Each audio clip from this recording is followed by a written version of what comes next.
Hello, everyone. Did you miss this format? I'm sure you guys have it.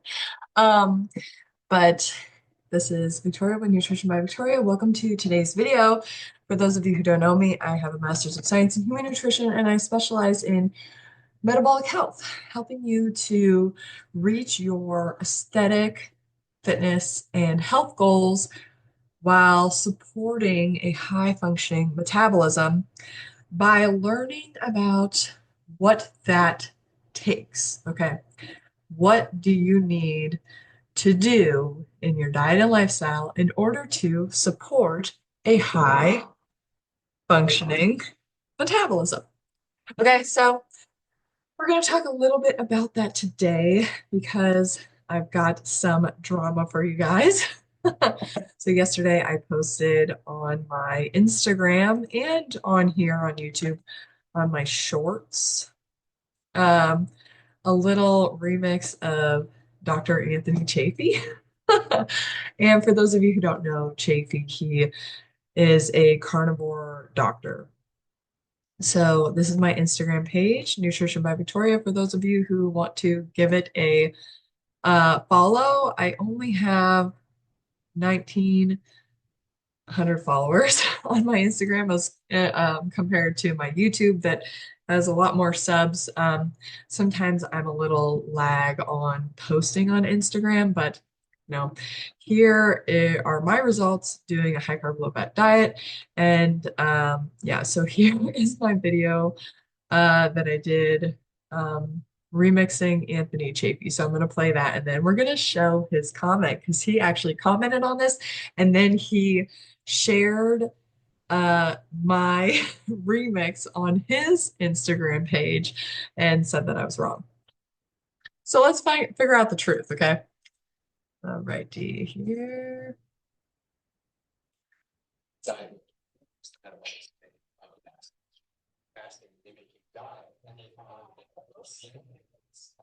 If not more benefit. There's actually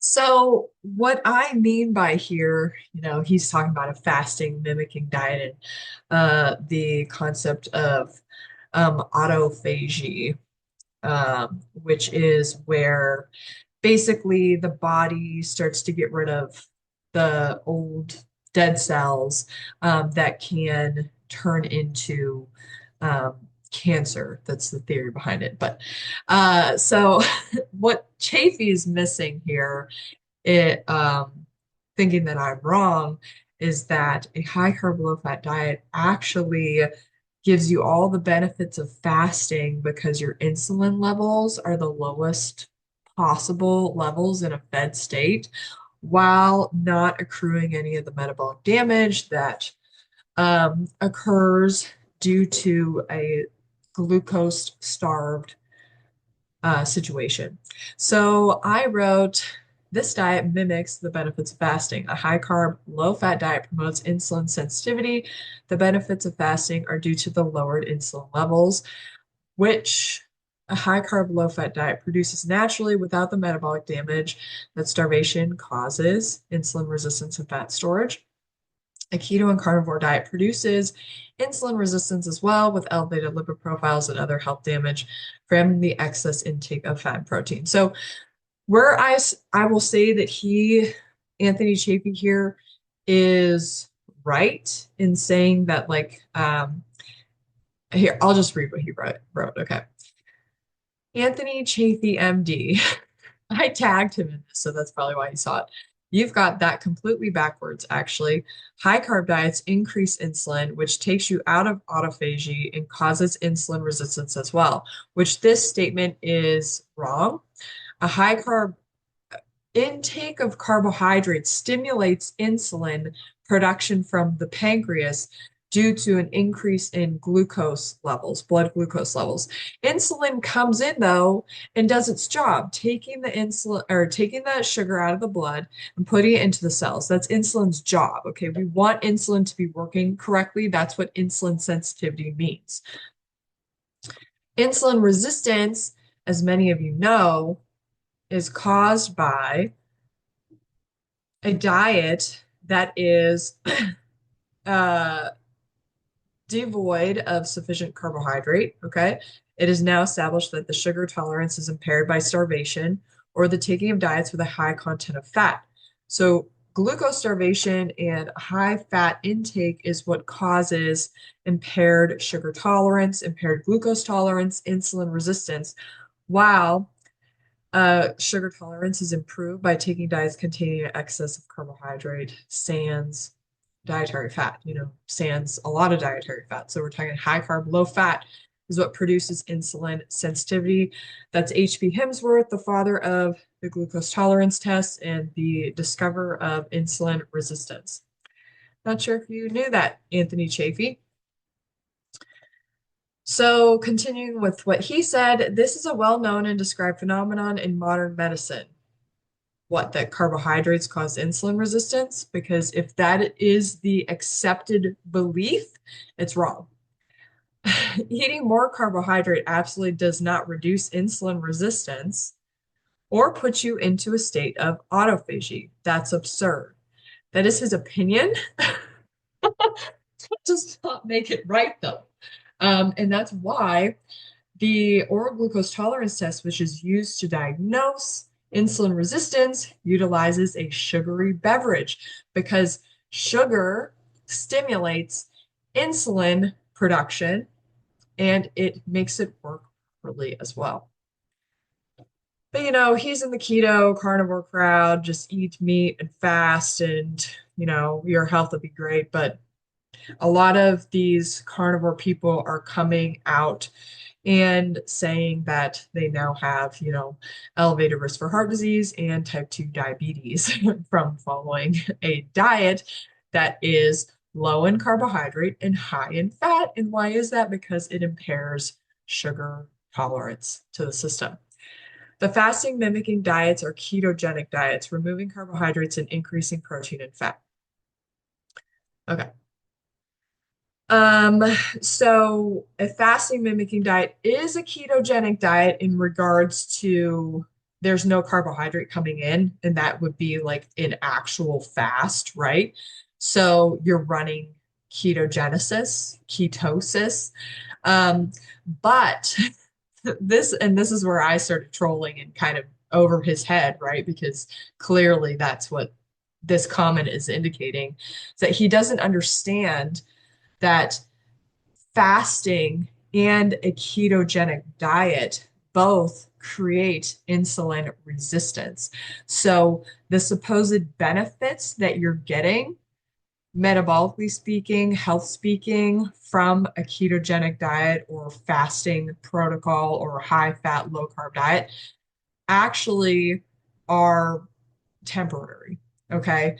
While the foundation for insulin resistance and chronic disease development starts to take hold. Okay. Anthony Chaffee then says, let's see all the replies. He says, large-scale interventional clinical trials in humans have clearly shown that you can reverse type 2 diabetes, prediabetes, and insulin resistance by going on a high-fat, no-carb ketogenic diet. That is true in the short term because you are removing carbohydrates from the diet, so therefore you are removing the stimulus for insulin. Insulin doesn't have to do anything, but that doesn't mean that you don't still have impaired sugar tolerance. These people would still fail an oral glucose tolerance test, which is the gold standard for diagnosing insulin resistance. He says this has now been replicated tens of thousands of times in people all around the world. And if you still think that cholesterol causes heart disease, especially in this cohort, you are not staying current on the literature. That is false. It is still accepted in the American Heart Association that having elevated cholesterol, particularly not just your elevated LDL and total cholesterol, but having elevated ApoB and lipoprotein A are risk factors for heart disease. It says, look up the lean mass hyper responders data set. They just published a new paper this week, actually showing that even with LDL levels above 500 on a high-fat ketogenic diet, people do not increase atherosclerosis, and in fact, some people reduce their atherosclerosis. Okay.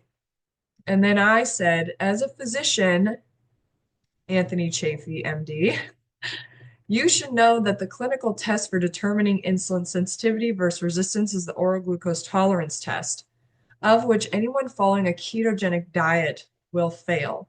Insulin sensitivity requires insulin function to be working properly. High carbohydrate, low fat diets require the least amount of insulin of any diet and produces better results than fasting, as fasting causes insulin resistance via impaired glucose tolerance. Search HP Hemsworth dietetic factors influencing glucose tolerance and insulin on PubMed. Anthony Chaffee writes back, I love this. Nutrition by Victoria. As someone who is representing herself as a dietary expert online, as you probably actually look up what you are referring to and try to understand the mechanisms and the massive contradictions you are talking about, it is an established fact that carbohydrates cause the highest increase in insulin and require the highest demand for insulin of any of the macronutrients. That is true, but when you're insulin sensitive and your blood sugar level goes up, insulin comes in, does its job, and then it leaves. It doesn't stay elevated. The only time where insulin stays elevated is when it can't lower blood sugar. And why would that happen? It would happen because you would have impaired glucose tolerance from either coming from a glucose starved situation, fasting or keto diet or low carb, any kind of low carb diet, any form of calorie restriction, carbohydrate calorie restriction, and or a high fat diet that impairs insulin's ability to take glucose out of the blood and put it into the cells due to intramyocellular fat buildup or that blocks the insulin receptor sites, or too much fat in the blood that is inhibiting glucose from being able to be removed via insulin. So the pancreas has to keep pumping out insulin. But when somebody is insulin sensitive, it's not because they are not consuming carbohydrates. It's because they're consuming carbohydrates and their insulin is working properly. Blood sugar levels aren't staying elevated. Everything is working normally. And this only happens with a high carbohydrate, low fat diet because it's the only diet that doesn't impair glucose tolerance. Okay. He says fat doesn't even elicit a response from insulin whatsoever. That is correct, but it blocks insulin's ability to be able to work properly. And then when you're running, when you have a buildup of fatty acids in the absence of glucose, and Part K would say, well, this is the Randall cycle, where the body's preferring to burn fat over carbohydrate.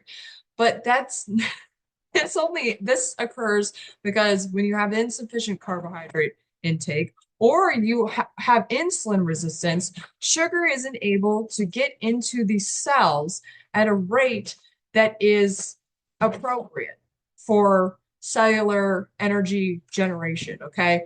So then you get this buildup of fatty acids, gluconeogenesis has to kick in, the TCA cycle rate decreases due to a lack of oxaloacetate production. And then you've got a backfeed of fatty acids now from an accumulation of acetyl-CoA that starts to feed into ketone generation. Okay, so fat is, even though fat doesn't elicit an insulin response, protein does. But fat doesn't mean that it's not responsible for insulin resistance. He says you really need to understand how glucose tolerance tests work and the different kinds that they have. Glucose tolerance tests without testing insulin cannot show insulin resistance. That is not true. If you drink the glucola or the solution for the glucose tolerance test and you test your blood sugar 2 hours later, 1 hour later, and it doesn't fall within the range that they um, say is healthy, right? Then you have insulin resistance. Okay. So, Chaffy, if you can't pass a glucose tolerance test, you have insulin resistance. And the majority of the keto people do. And I end up working with so many of them who didn't just fail on the diet because they couldn't do it, but their health started to fail from doing a ketogenic diet because they became insulin resistant and they were experiencing elevated fasting glucose levels and, some really wacky uh, blood markers, including lipid profiles that were just so elevated that, red flag, heart disease in the post. Okay, you give glucose and then you wait for the insulin response and then you measure it. If there is high insulin and low response, you have insulin resistance. That does not happen with people who are fasting or on ketogenic diets, quite the opposite. Well, yeah, you don't have a stimulus. You don't have glucose. So insulin isn't going to be working the way that it should in the absence of being stimulated via ingesting glucose. When blood sugar levels are elevated, insulin comes in to lower the blood sugar. When blood sugar levels are low, glucagon is stimulated to increase blood sugar. But a lot of times, when people who are showing insulin resistance in the absence of ingesting glucose because they're following these low carb diets, their blood sugar control under glucagon is is all wacky and it goes elevated because you don't have insulin now to drive down the blood sugar. Okay. It's important to keep in mind that physicians don't have any training in nutrition, so his training has probably been from um, the lobbying of whoever has approached him due to his following and, cut him a deal to be promoting this carnivore diet. Even though it's harming people, but I think that's the idea is to continue convincing people to buy animal products that make their bodies sick and then they become, customers for pharmaceutical industry for life. Okay. The phenomenon you're referring to comes from the fact that when you stop eating carbohydrates, which cause toxic glycation to the body, we're going to get to that in a second. Your body doesn't need to preemptively make insulin and preload it in your pancreas to wait for your next dose of poisonous carbohydrate like it does when you're on a high carb diet. People who have insulin sensitivity from eating a high carb, low fat diet have low circulating insulin levels.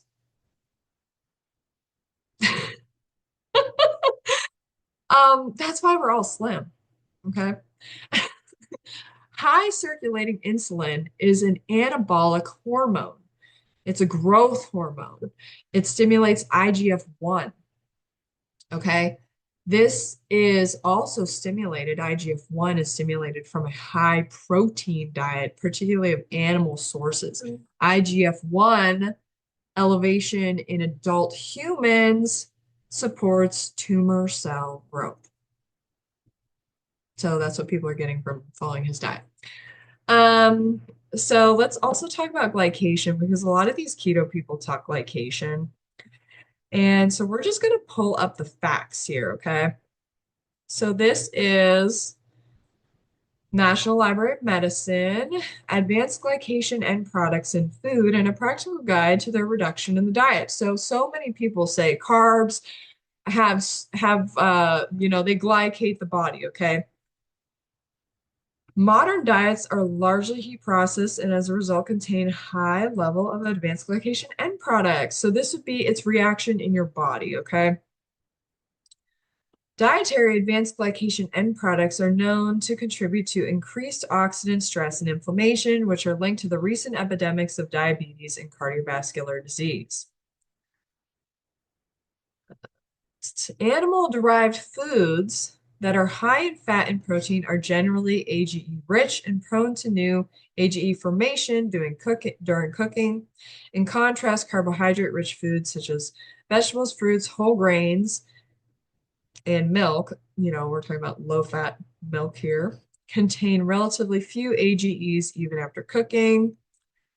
So basically, okay, we're going to read this too. Advanced glycation end products, also known as glycotoxins, are a diverse group of highly oxidant compounds with pathogenic significance in diabetes and in several other chronic diseases.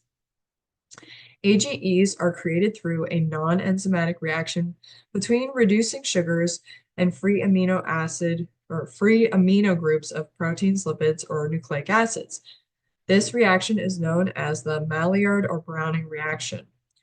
The formation of AGEs is a part of normal metabolism, but if excessively high levels of AGEs are reached in tissues and the circulation, they can become pathogenic. So Chaffy said that, let's see here.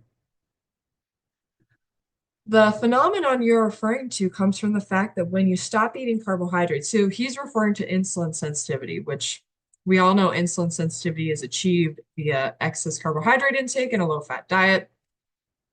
Okay, so he's saying when you stop eating carbohydrates, which carbohydrates cause toxic glycation to the body. Well, Dr. Chaffee, according to this study, you are wrong. uh, I'm sorry, I keep laughing. Okay, again, AGEs come from animal-derived foods that are high in fat and protein. They have the most AGEs. Whereas low-fat plant foods, fruits, vegetables, whole grains, contain relatively few AGEs. They even show a chart so that you can come on here and put in what it is you're eating and see what the AGE content is, okay? So let's see here what Anthony Chaffee generally recommends people to eat. There was a steak in that video. You guys want me to play it real quick? Okay, he's got steak and eggs, fried eggs. So let's look up the AGE content of those foods. Shouldn't take too long. Okay. Here we go, beef. So we got a steak here. So a broiled steak, the AGE content of a broiled steak is 7,479. That is the AGE content of a broiled steak, okay? Let's see here. Let's find the fried eggs. Let's go to those next. Cheese, soy, eggs.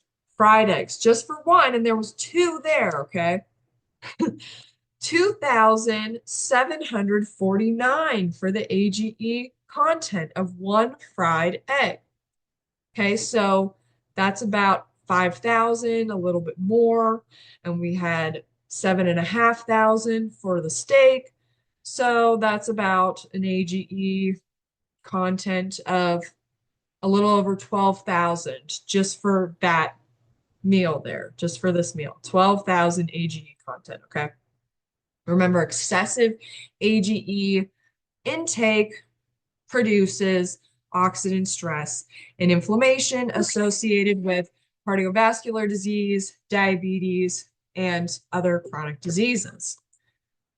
Okay, so let's go back and we're going to look up the AGE content of some high carb, low fat foods because all these carnivore people say they cause glycation.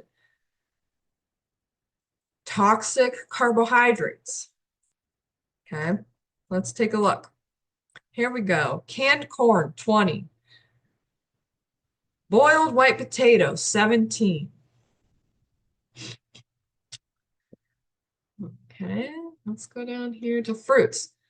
Apple, 13, banana, 9, cantaloupe, 20. But these are high sugar foods, but they're low in calorie density. So maybe that has something to do with it, okay?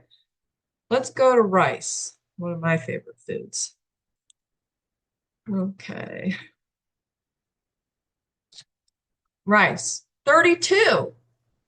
Oh my goodness. But these are toxic carbohydrates, right? Here we go. My favorite, sugar, 0.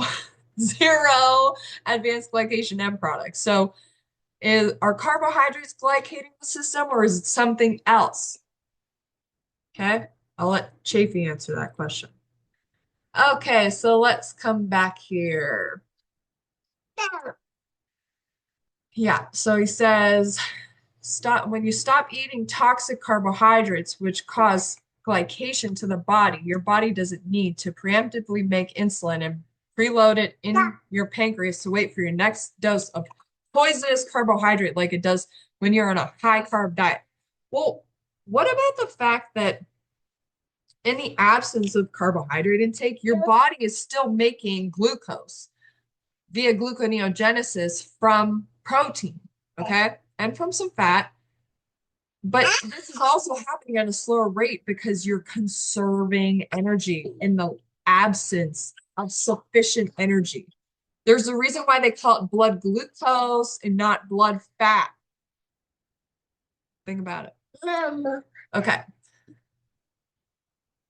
So when you take in glucose after months of not doing so, you do not have the insulin pre-made, and so your blood sugar goes up.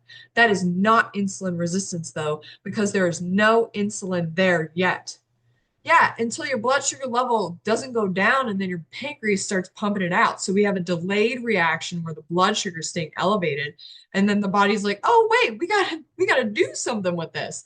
And then it starts pumping out lots and lots of insulin and still can't lower the blood sugar because there's too much fat in the way. We've got metabolic dysfunction. However, once insulin production begins, blood sugar rapidly declines because the body is actually more insulin sensitive. This is not true. After a couple of days of reintroducing carbohydrates, the body starts preloading the pancreas with insulin, and there is a rapid response due to this. You need to have glucose tolerance with insulin or a Kraft test to actually measure this. Ketogenic diets have been clinically proven to reverse diabetes and insulin resistance. I don't know what you're peddling if someone's paying you off. Ironically, that's what he's doing. Or if you are truly ignorant. Oh no. Here's the results of eating high carb, low fat. Okay, let's go back to that. If anybody's curious too, I don't make much money doing this at all. Okay.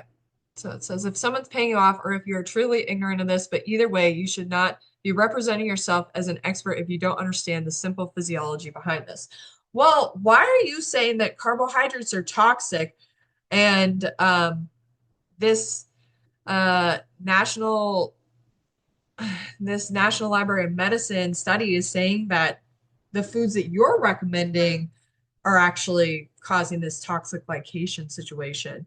And why is it that Percival Hemsworth said that an excess consumption of carbohydrate in the absence of dietary fat improves glucose tolerance? Okay.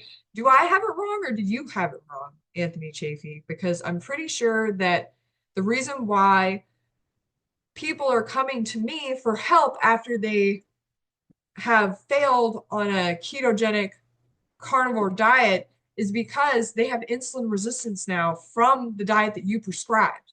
And the reason is due to this glucose starvation situation that causes adaptive thermogenesis and metabolic damage, in my opinion.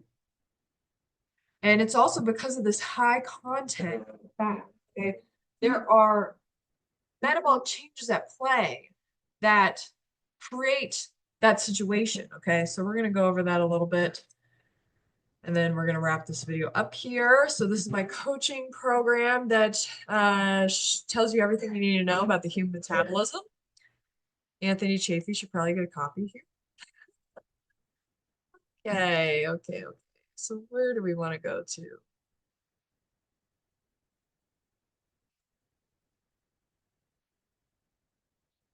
Okay. This is what I want to talk about, okay? So, this is my section on avoiding a low metabolism. So, cellular dependence on sufficient carbohydrate drives changes to the metabolism during a state of glucose insufficiency. So, basically, metabolic changes happen in order to keep you alive and maintain your blood sugar levels at normal range, in the absence of sufficient glucose intake. So, after we have eaten a meal, basically we're going to be tapping into glycogen in order to be keeping our blood sugar level normal. And then once we run out of glycogen, basically a whole bunch of changes happen. So this is going on your fasting ketogenic diet, right? So cortisol is responsible for raising blood sugar levels to release stored glucose from the liver. So that's going to mean that when your blood sugar levels start to drop and your body needs glucose, that cortisol is going to go up. And it happens not just to encourage blood sugar levels to stay normal, but also to give you a little energy boost to go find food, in my opinion. Okay, so then we've got gluconeogenesis gets stimulated from cortisol, and this is going to be providing glucose from non-carbohydrate substrates, fat and protein, lactate, but protein predominantly, either dietary protein that is available or your muscle tissue. So in the first 18 to 48 hours of having low glucose intake, you're going to the body prioritizes muscle protein degradation to supply amino acids for glucose. Okay. Over 48 hours, lipolysis is going to supply glycerol and fatty acids for energy production, but then we're also going to be turning on ketogenesis, okay? And this is going to be due to that, again, abundance of acetyl-CoA with a lack of oxaloacetate to drive the TCA cycle. So we are going to be turning some of that acetyl-CoA into ketones, okay? And this helps to keep the body alive during these times, of glucose insufficiency, but it's at a cost, okay? Uh, Basically, the metabolic rate goes down and the body gets programmed for fat storage during this time. And we're going to talk about why. Okay. So, why does adaptive thermogenesis, metabolic damage, carbohydrate insufficiency cause weight gain following, you know, the starvation period? Well, one, it's a survival mechanism. The body was just starved of its main energy source, its main fuel source, right? So now it wants to conserve when glucose comes back in, because the only fuel that the human body acknowledges is glucose. Okay, so one, it's necessary, which I just described why. And it results due to the lower metabolic rate of the starvation period. So it's like there's like a lag here. Okay. So the suppressed metabolic rate continues beyond the carbohydrate restrictive period in an effort to prepare for future famines. So insulin resistance occurs due to the decreased action on glucose transport during the starvation period. So like what Anthony Chaffy was saying is that after the fast, after the ketogenic diet, you start eating carbohydrates again. You do your oral glucose tolerance test, right? Because you're curious if you're insulin resistant now. Your blood sugar is going to go up, and then insulin isn't going to react, right? And so your blood sugar level just stays up, stays up, stays up, and then you've got resistance there because insulin's either not doing its job, and then when it comes in to do its job, it still can't lower the blood sugar because you got too much fat accumulation going on from your previous diet, or it's just your body's way of encouraging fat storage. Okay, so we've got elevated cortisol that results from the chronic calorie deficit, right? Because cortisol was driving everything when you were not taking enough carbs. So carbohydrates lower cortisol. When we don't take in enough carbs, cortisol goes up to encourage us to go find carbs and encourage glucose creation in the liver. And then low leptin levels from the starvation period result in elevated cortisol as well. So we've got a few things happening here. So elevated cortisol increases inflammation and blood pressure, promotes lipogenesis to encourage body fat storage, accelerates abdominal fat storage due to insulin resistance. And due to that, so elevated cortisol, people say cortisol belly, right? And that's due to insulin resistance. So there's an interplay there. Then we got lowered immune function, and we've got hyperglycemia here, okay? So, yeah, so I highly encourage you to get a copy of my, coaching program so that you have this information. Um, so the weight gain after a fast, right, after a low carb diet is necessary to basically regulate your system back in order. So hopefully it doesn't take too long for your body to, develop some insulin sensitivity again. But you have to be very diligent about so eating sufficient carbohydrates and then also keeping your diet low in fat. Okay. And that's going to create insulin sensitivity. And then, the weight loss will happen when, everything is working properly again. So you get leptin rebalanced, you get your insulin working properly. Also, something that Chaffy is probably seeing a lot of in his clientele is low thyroid function. And that's because the thyroid is dependent on sufficient carbohydrate intake in order to produce hormones. So the last thing I want to show before I wrap this up here is that Chaffee actually shared me on his stories here. So I got tagged. Let's see. Oh my gosh, there's all these like all the people that I talk about on my channel here. We got this guy, this guy. This guy looks horrible. All these keto people. Okay, that's my video, or that's his reel that I remix. Let's see here. Okay.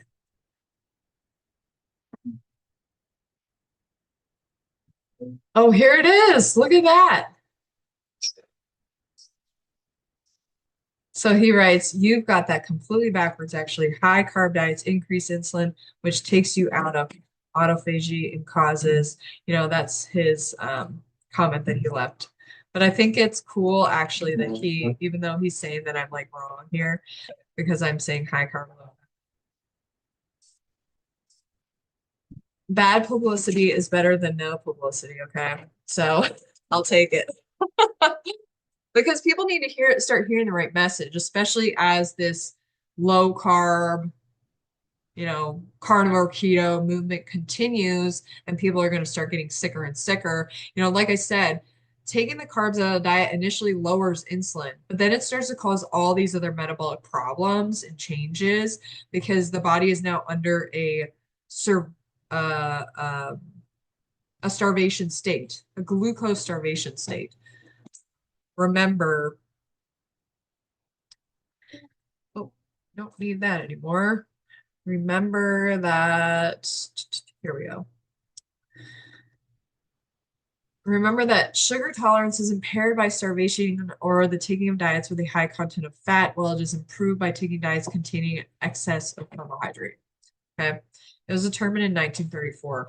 Why we got away from this, I think, has a lot to do with industry funding because sugar doesn't make people a lot of money. Not like the animal agricultural industry does. Okay, so we're gonna go back to this. Yeah. Okay. Why aren't you playing? Uh-oh.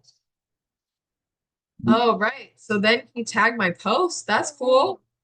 So then people will be coming to my Instagram page to probably hate on it, but that's okay because the proof is in the pudding, all right? So let's just show somebody's, thinking, let's just do an experiment here, okay? And then I'm gonna wrap this up. I hope you guys are enjoying today's video. All right, so let's just take a look at Anthony Chaffee's page. I'm not, and I'm a girl, and I'm just like, hey, I want to get skinny, right? Because honestly, that's what most people's mentality is. If you're a woman, definitely what you're thinking. If you're a man, you might think, oh, Anthony Chaffee looks, I'm kind of confused by his appearance because it's very like thick. Like he must be doing some uh PEDs because I don't think you can look like this um just eating, not eating, fasting, and then just eating steak and eggs, unless it's like the inflammation. Okay, so okay, here's one chick. Let's take a look at this.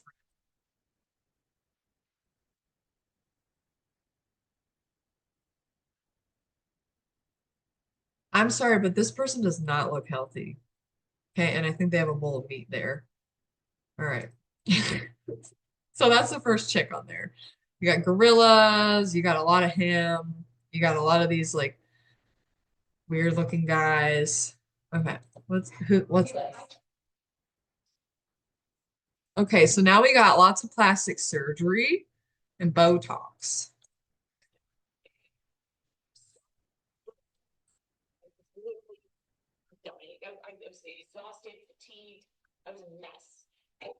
And why was that? Probably because she had insulin resistance from not eating sufficient calories. Okay. Not eating sufficient carbohydrates is why most people don't do well on a vegan diet. Because, everybody fears carbohydrates regardless. Okay. So, you follow Chaffee because he's got 350,000 followers. Okay. And then you're scrolling, you're like, okay, this looks good.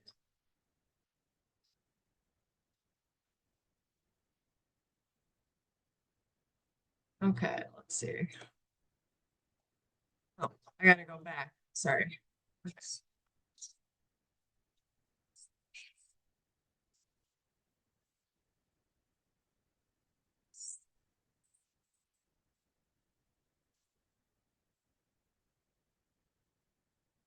Okay, so you're like, okay, wait, who is that chick? And he's saying she's wrong. Like, okay, I'm gonna go to the post now, right? Okay. Maybe I'll read this. Probably not, because most people don't read, okay? And then I'm gonna go, okay, I'm gonna click on this, Nutrition by Victoria, and I'm gonna look at her page. Wow, okay. Well, this chick looks good. Okay. Okay. And she's a mom. I see a little baby there. Okay. Oh, here she's showing her glucose numbers.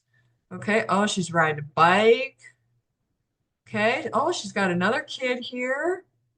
Oh, look at all these carb sheets. Wow, that looks good. Those look good. That looks good. Oh, she's got a nice stomach. Oh, look at sushi. Yum. Oh, wait. She's got client reviews? Oh my gosh. Okay. There's one of her clients who's lost a before and after. Okay, there's her and her husband. Wow, this is like a real-time photo. She looks good. Wow, look at that. Okay, okay, okay. And then you start listening to some of the stuff that I'm talking about. You know, who do you want to follow? Whose advice do you want to follow? Because that's what it really comes down to, you know? And what kind of life do you want to live? Do you want to be subject to only eating fatty animal pieces? That's all you can buy from the store when you really want the bread, you really want the sugary lemonade, you really want the cotton candy grapes, but you can't eat carbs because, like what Dr. Boz has showed us, let's see if we can pull her up. Okay. Let's see. I might have not put that on here. Oh, yeah, here we go.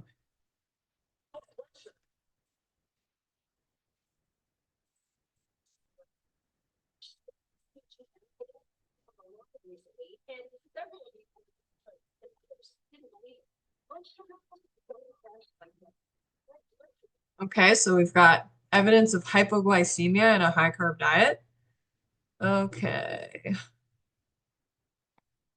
And she also shows, here's another one where it's talking about Anthony Chaffee being wrong.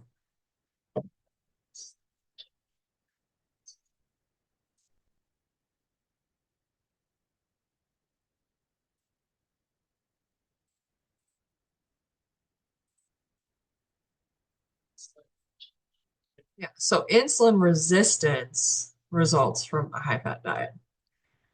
Okay, I don't think if there's anything more. Here we go.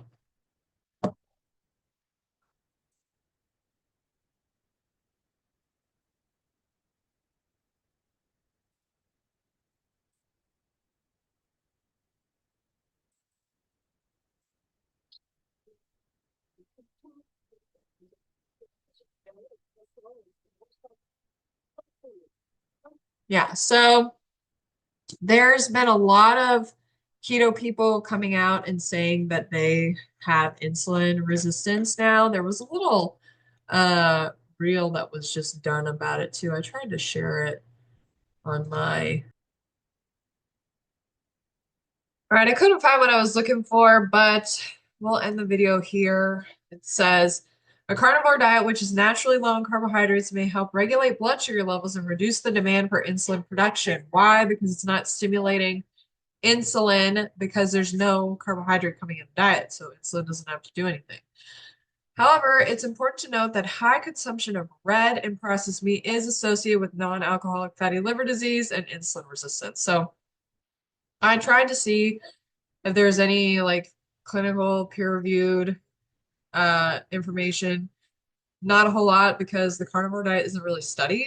There's just hypotheses about the function, but I think you guys get the gist of what you can expect eating a high fat, high meat diet and regularly fasting. You've got uh, AGEs coming in from the, you know, excess intake of high fat animal products.